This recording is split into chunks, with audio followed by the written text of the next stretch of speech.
जी madam Bhatt साहिबा भलवान साहब गाने तो जान छुड़ाने तमीद लंबी बनी अच्छा बहुत बहुत शुक्रिया बहुत मेहरबानी बिल्कुल जी मैं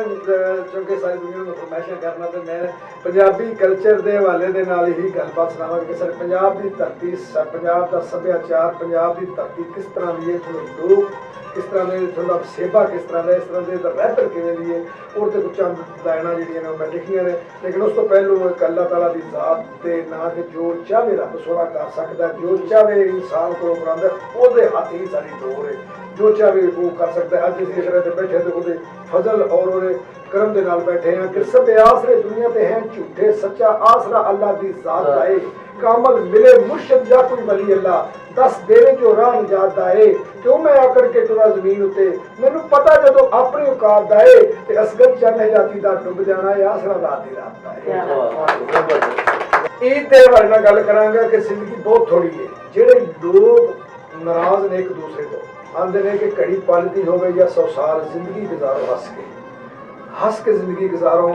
साडा मुआशरा दे विच जिन्नियां को खराबियां अगर उन्हां ते गलबात करिए तो सब नूं पता है कि रिश्ते लोग भुल गए ने अगे एक पिंड दी धी दी शादी में सारा पिंड रल के उन्होंने विद्या करता सी अज अगर सक्का चाचा सक्का भरा भी नहीं रलदा तो लोग कोई मेरा नहीं समझते असी किस पासे चल पे दोस्तों रिश्तियां की कदर करो जिंदगी बहुत थोड़ी है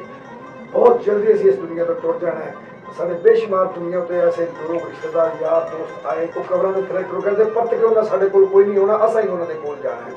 ते पंजाब की धरती की गल करांगा जांदिया जांदिया